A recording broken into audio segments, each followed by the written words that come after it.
Banking, the greatest scam on earth.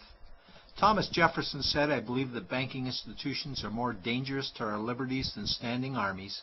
If the American people ever allow private banks to control the issue of their currency, the banks will deprive the people of all property until their children wake up homeless on the continent their fathers conquered."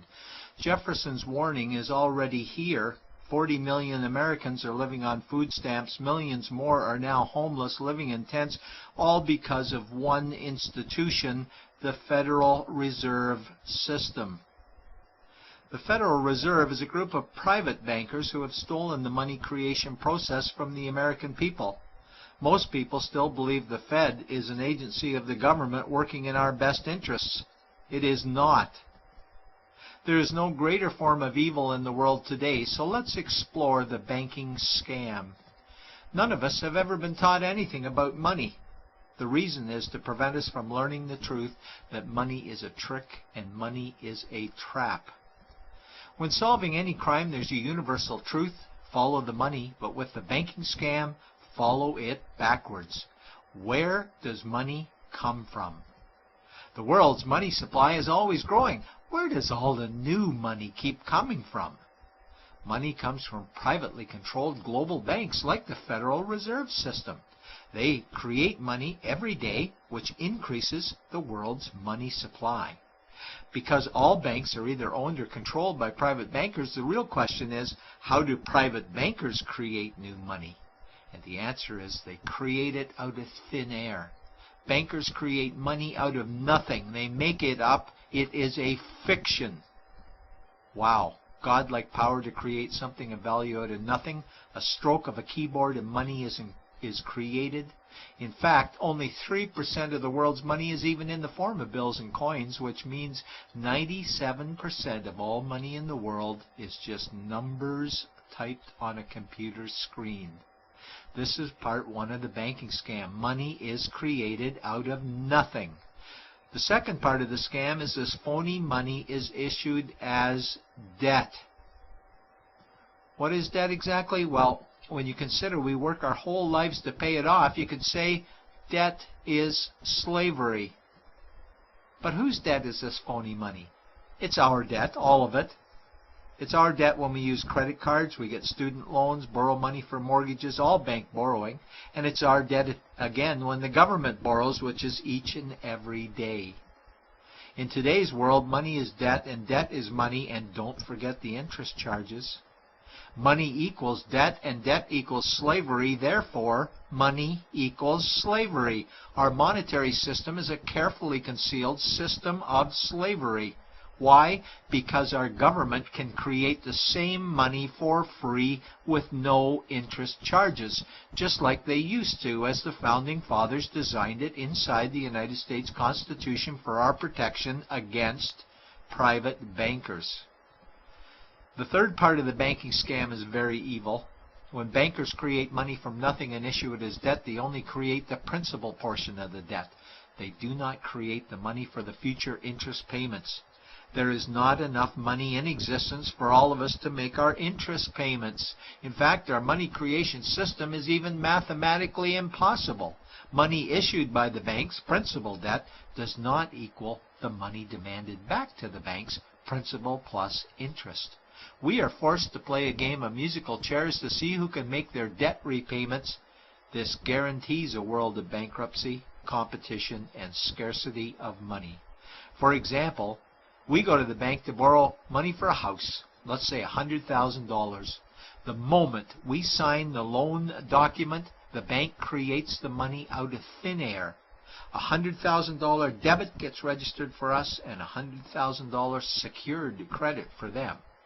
Then one of two things happens. Either we give the bank 30 years of labor making house payments totaling $300,000 for the original $100,000 we borrowed, or the bank takes our house.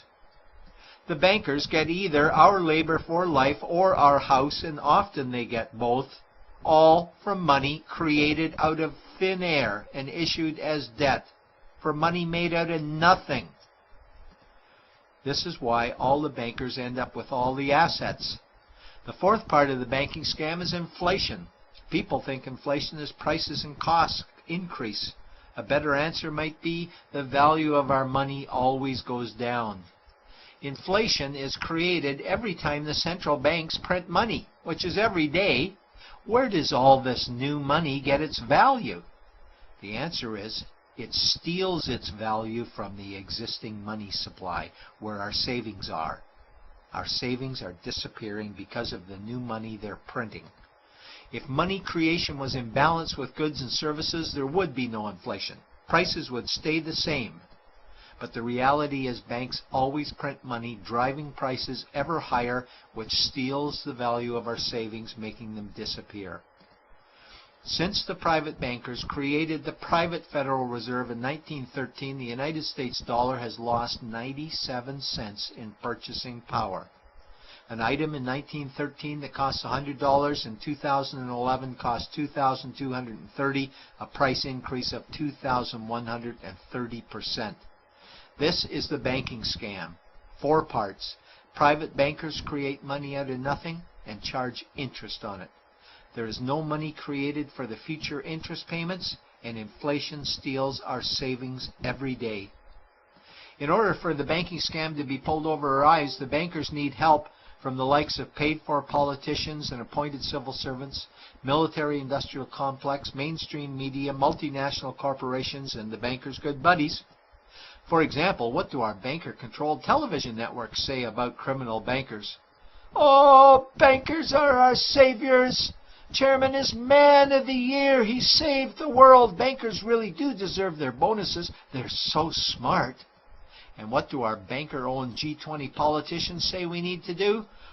That we must save our banking system, and now we need austerity measures, like increasing existing taxes and bringing in new taxes, cutting our social programs, including education and health care, stealing from our pension plans while increasing the retirement age, keeping us working for more years at lower wages while placing our children and grandchildren in debt and servitude for their future lives.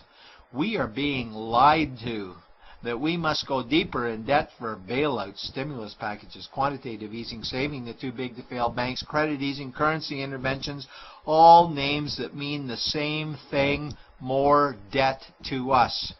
Is it not strange that the solution to too much debt is always more debt to us? And where is all this money going? It's going to the banks and to the bankers. They are stealing our money right now. 0.1% of the world's population owns 2/3 of the world's wealth. This means that 99.99% of the world's population own less than 1/3 of the wealth, a decreasing amount because these guys are stealing it. We desperately need to wake up to the banking scam. It is time for change. To retake control of our money system, we must stop supporting the banking scam. Lincoln said the government should create all the currency and credit needed to satisfy the spending power of government and the buying power of consumers. Money will cease to be master and will then become servant of humanity. And Jefferson said the issuing power of money should be taken from the banks and restored to the people to whom it properly belongs. It's a pyramid scheme, and we, the people, are the bottom layers of the banking pyramid. Without our support, the banking scam collapses. We have to do it ourselves. Wake up, get active, wake others. Remove our money from the bank. Buy gold and silver coins. Get out of debt. Rip up your credit cards. These actions will bring down the banking scam. Only vote for politicians who support debt-free money, or run for office yourself, and turn off mainstream media to search for the truth while you still can. And support every effort to end the Federal Reserve System and all the privately owned central banks. Let's bring these criminals to justice to get our money and our countries back before it's too late.